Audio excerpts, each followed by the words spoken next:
Pourquoi quelqu'un tombe-t-il amoureux de toi? Amour, attraction, connexion. Nous avons tous ressenti ce lien mystérieux qui nous unit à une autre personne. Mais t'es-tu déjà demandé pourquoi certaines relations semblent naître de nulle part, tandis que d'autres s'effondrent sans explication? L'amour est-il vraiment quelque chose de magique? Ou existe-t-il une logique derrière le fait que quelqu'un soit attiré par toi? La réponse est plus profonde que tu ne l'imagines. Dans les enseignements du zen et du bouddhisme, l'amour n'est pas seulement une émotion, ni une simple réaction chimique dans le cerveau. C'est un reflet, un miroir dans lequel chaque personne voit sa propre essence. Les gens ne tombent pas amoureux de toi pour qui tu es, mais pour ce qu'ils perçoivent en toi. Et lorsque tu comprends cela, tout change. Les scientifiques ont démontré que l'amour n'est pas aléatoire. Une étude publiée dans le Journal of Social and Personal Relationships a révélé que les gens sont plus attirés par ceux qui reflètent leurs propres insécurités ou leurs aspirations. Ce n'est pas une coïncidence. C'est un schéma psychologique qui suit deux raisons fondamentales. Deux personnes peuvent se croiser dans la rue, se regarder un instant et ressentir une connexion inexplicable. D'autres peuvent se connaître pendant des années et ne jamais développer de lien profond. Mais derrière chaque histoire d'amour, il y a toujours l'une de ces deux raisons. Laquelle influence ta vie amoureuse? Pour comprendre cela, voyageons à travers une histoire ancienne. Une histoire qui révélera non seulement les deux raisons pour lesquelles quelqu'un tombe amoureux, mais qui changera aussi à jamais ta manière de voir l'amour. Ferme les yeux et imagine un moine solitaire, un marcheur silencieux qui a consacré sa vie à comprendre les mystères du cœur humain. Un jour, au cours de son voyage à travers les montagnes, il croise un jeune homme tourmenté, quelqu'un qui a aimé à de nombreuses reprises, mais dont le cœur a toujours été brisé.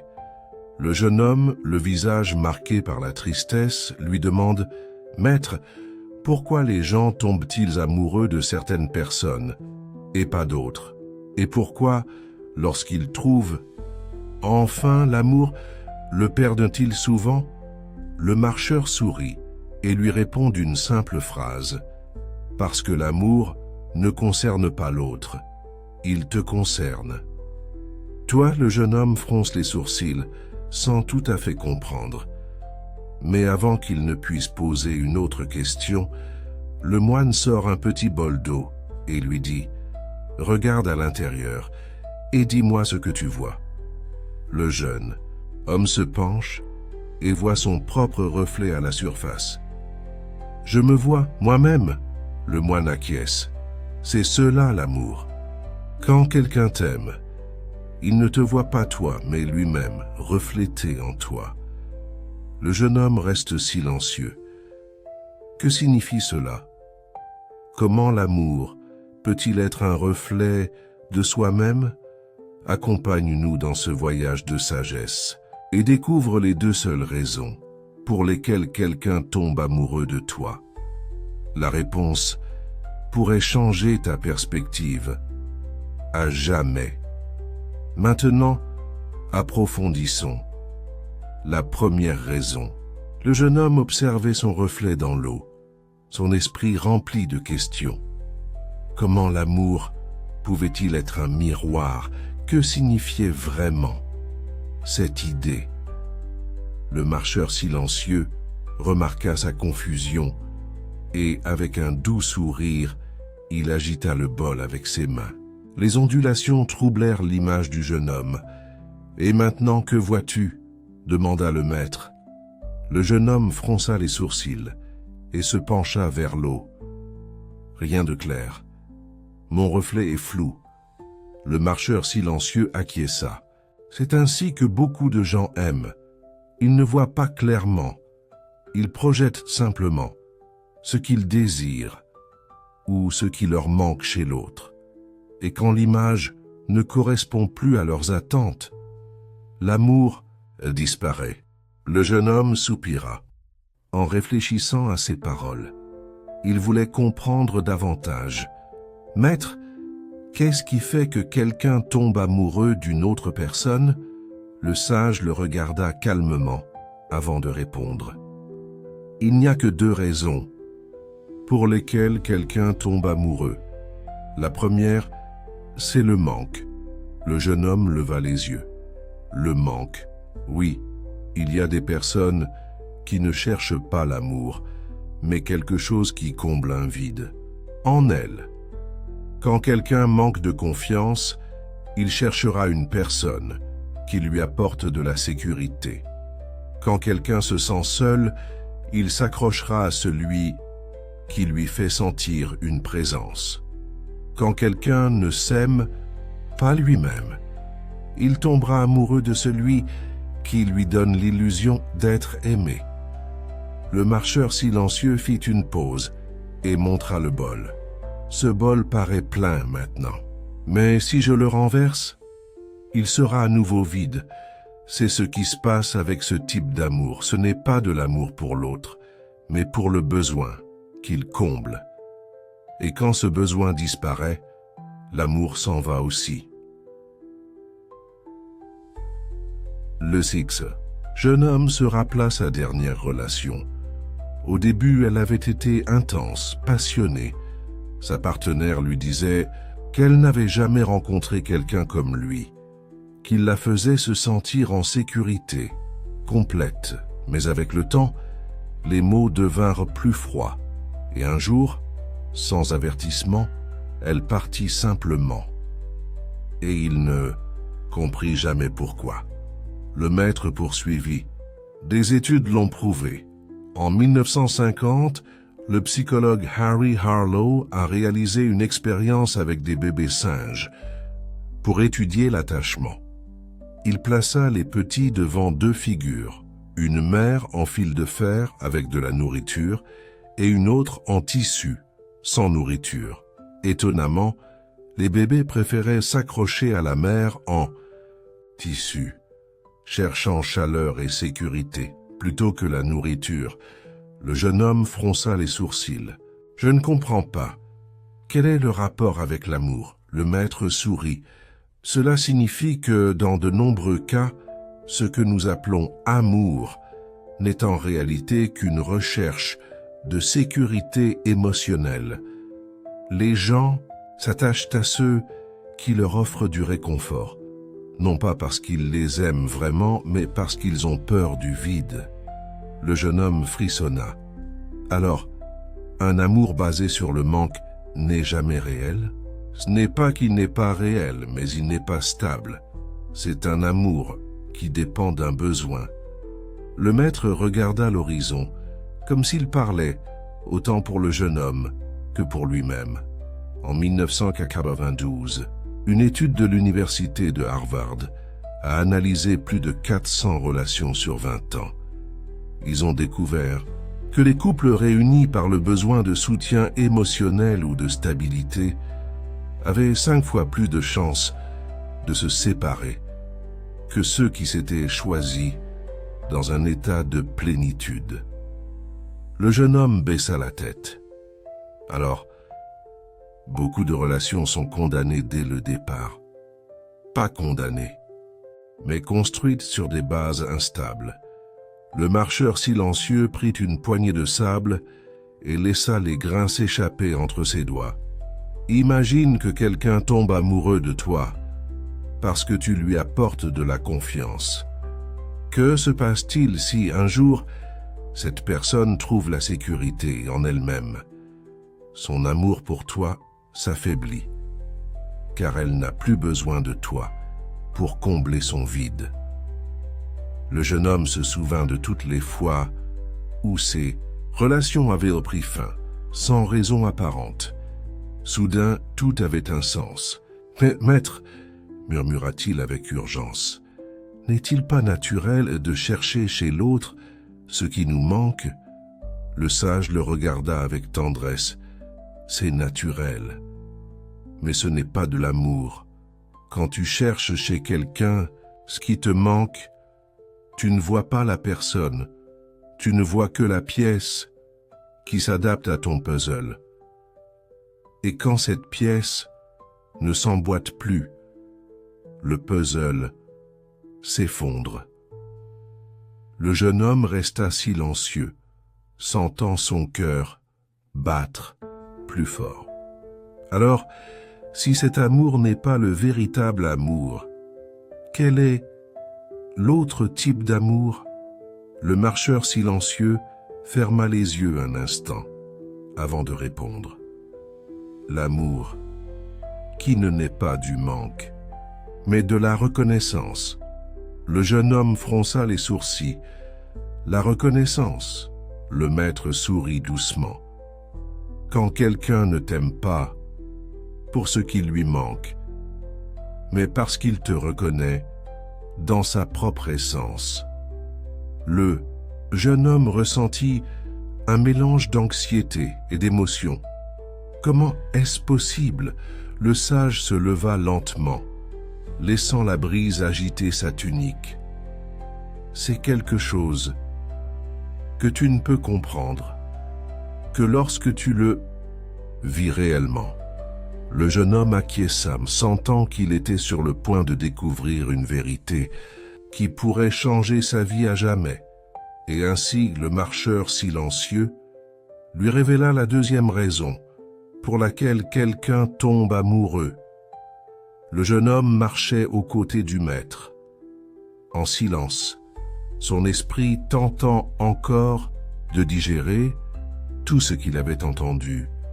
Il avait compris que bien souvent l'amour n'était qu'un besoin déguisé, une tentative de combler un vide intérieur par la présence d'une autre personne.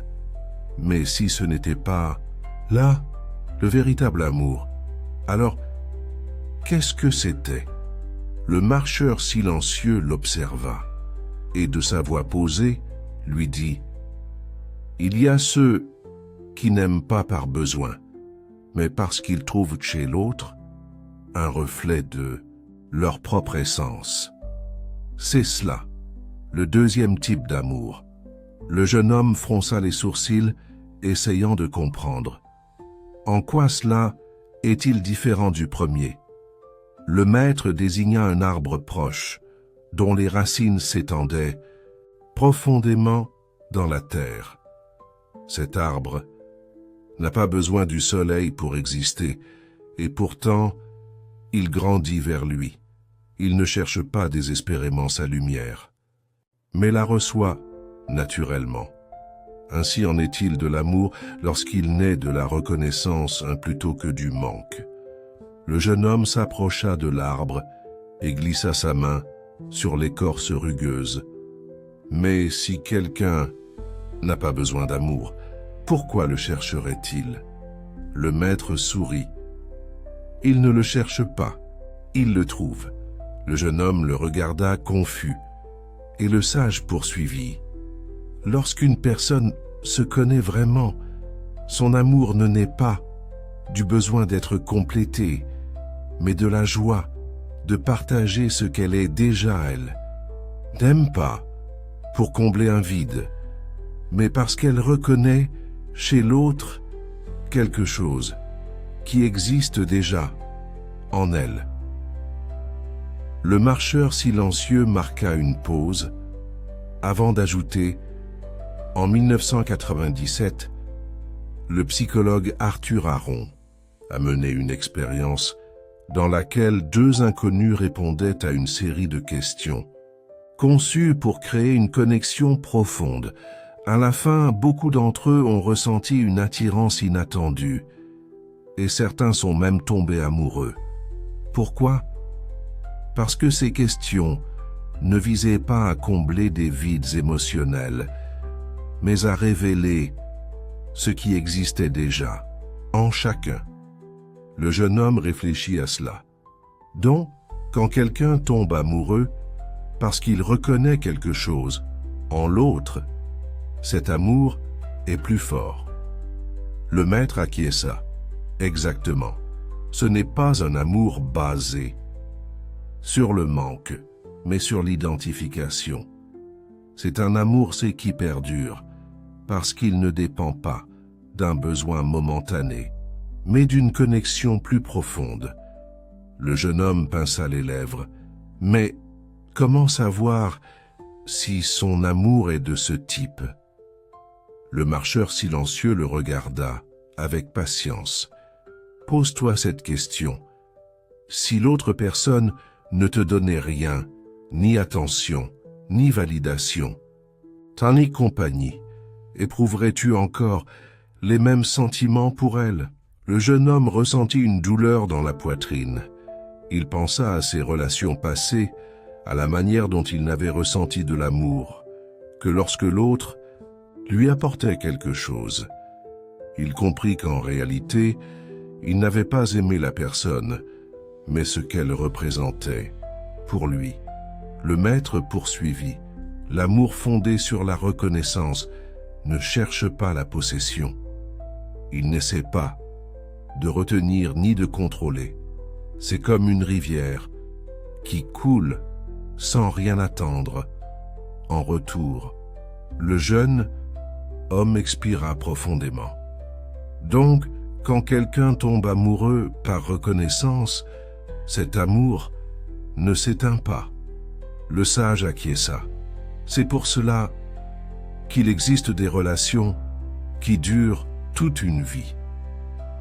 En 2015, une étude de l'Université de Rochester a révélé que les couples qui partageaient des valeurs fondamentales et une vision du monde similaire avaient un taux de réussite bien plus élevé que ceux basés uniquement sur l'attraction initiale. Le jeune homme croisa les bras, intériorisant tout ce qu'il venait d'entendre. Alors, comment peut-on vivre ce type d'amour? Le marcheur silencieux ferma les yeux un instant avant de répondre. D'abord, il faut se connaître soi-même. Tu ne peux pas reconnaître l'autre si tu n'as pas découvert qui tu es. Le jeune homme acquiesça lentement. Et ensuite, poursuivit le maître, il faut cesser de chercher l'amour comme un besoin. Quand tu cesses de le poursuivre, quand tu n'en as plus besoin, le véritable amour apparaît, naturellement. Le jeune homme sentit un changement intérieur. Donc, si je comprends bien, seulement lorsqu'on est complet en soi-même, on peut vivre l'amour, qui dure vraiment. Le maître sourit avec satisfaction. C'est exactement cela. L'amour, ce n'est pas trouver quelqu'un qui comble un vide, mais partager ta propre plénitude avec quelqu'un qui la possède aussi. Le jeune homme leva les yeux vers le ciel. Quelque chose en lui s'était transformé. Maintenant je comprends. Le marcheur silencieux posa une main sur son épaule. Alors, tu es prêt pour la dernière? Leçon peint, le jeune homme acquiesça. Le cœur léger, il savait qu'il était sur le point de découvrir la vérité ultime sur l'amour. Le jeune homme inspira profondément. Il avait compris que beaucoup de personnes aiment par manque, cherchant chez l'autre ce qui leur fait défaut, et qu'un amour véritable naît d'une reconnaissance mutuelle, sans besoin de possession ni de dépendance. Mais une question restait encore sans réponse dans son esprit. Maître, si le véritable amour ne repose pas sur le besoin, ni sur la recherche désespérée de quelqu'un pour nous compléter, comment pouvons-nous l'attirer sans tomber dans l'attachement? Le marcheur silencieux sourit et se mit à marcher lentement sur le sentier de pierre. L'amour est comme la lune, dit-il d'une voix posée. Elle ne poursuit pas l'océan, mais son influence fait bouger les marées. Elle ne cherche pas à être admirée, mais sa lumière brille dans l'obscurité. Le jeune homme fronça les sourcils. « Tu veux dire que l'amour vient tout seul ?» Le maître secoua la tête. « Il ne vient pas tout seul, mais on ne le poursuit pas non plus. Le véritable amour n'est pas quelque chose que l'on obtient, mais quelque chose que l'on irradie. » Le jeune homme s'arrêta, essayant de donner un sens à ces mots. « Mais maître, si quelqu'un ne cherche pas l'amour, comment peut-il se le trouver ?» Le marcheur silencieux se pencha et ramassa une petite graine du sol. « Si tu voulais qu'un arbre pousse, que ferais-tu ? » ?»« Je le planterais dans une bonne terre, et je l'arroserais, » répondit le jeune homme. Le maître acquiesça. « Exactement. Tu ne peux pas forcer l'arbre à pousser, mais tu peux créer les conditions pour qu'il pousse. Il en va de même pour l'amour. Ce n'est pas quelque chose que tu peux forcer, mais tu peux te préparer à l'accueillir. » Le jeune homme sentit qu'une vérité profonde se révélait devant lui. Alors, comment cultive-t-on l'amour ? Le maître regarda l'horizon où le soleil commençait à disparaître derrière les montagnes. D'abord, tu dois être en paix avec toi-même. Les gens pensent que l'amour apporte le bonheur, mais le bonheur est le sol dans lequel l'amour peut grandir. Si tu es malheureux seul, tu le seras aussi en couple. Le jeune homme réfléchit à cela. Il se rappela comment, par le passé, il avait cherché l'amour en pensant que cela le rendrait complet. Mais chaque relation se terminait de la même manière, par un sentiment de vide. « Et ensuite ?» demanda-t-il. Avec curiosité, le marcheur silencieux poursuivit. « Ensuite, tu dois devenir quelqu'un qui irradie l'amour, sans rien attendre en retour. Les personnes qui cherchent désespérément à être aimées éloignent souvent les autres, car elles dégagent un sentiment de manque. Mais celui qui se sent complet, qui trouve de la beauté dans la vie sans avoir besoin de validation, devient magnétique. » Le jeune homme acquiesça. « Et troisièmement, » continua le maître, « tu ne dois pas t'accrocher à l'amour quand il arrive. » Le jeune homme le regarda surpris. « Ne devrions-nous pas nous battre pour l'amour ?» Le maître sourit. « Il ne s'agit pas de se battre, mais de permettre à l'amour de circuler librement.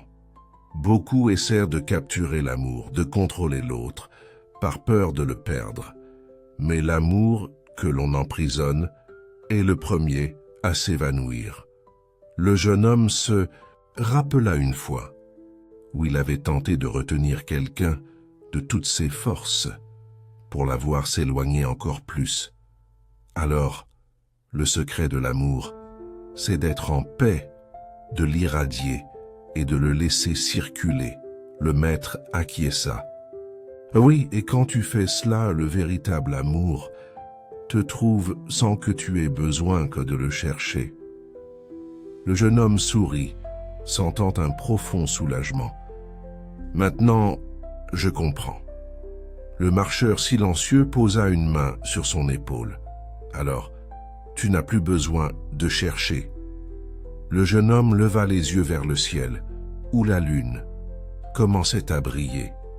Et pour la première fois, depuis bien longtemps, il se sentit libre.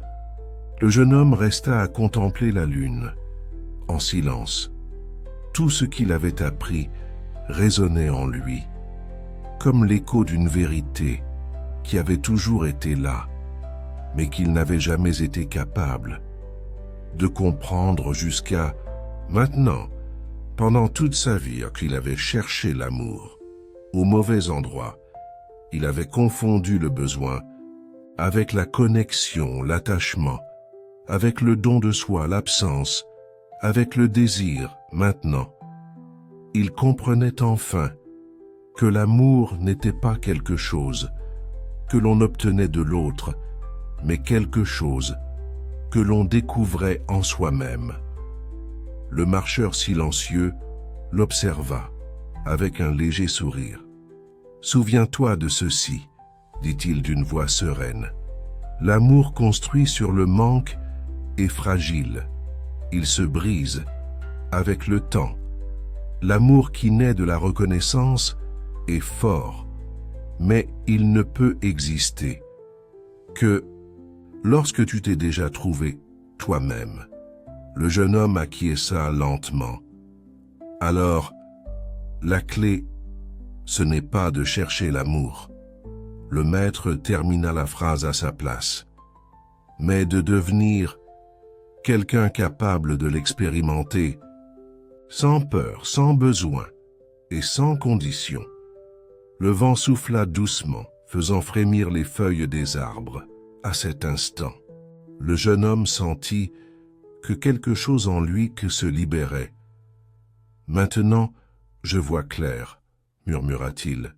« L'amour n'est pas une destination, c'est un reflet de ce que nous sommes. » Le marcheur silencieux le regarda avec approbation. « Et quand tu le comprends, tu ne souffres plus jamais par amour. » Le jeune homme sourit. Pour la première fois depuis bien longtemps, son cœur était en paix. « Et toi, aimes-tu depuis le manque ou depuis la reconnaissance? Réfléchis-y. Et si tu veux continuer à explorer la sagesse du zen et du bouddhisme pour transformer ta vie, abonne-toi à la chaîne et active les notifications. Beaucoup d'autres enseignements t'attendent. On se retrouve dans la prochaine vidéo.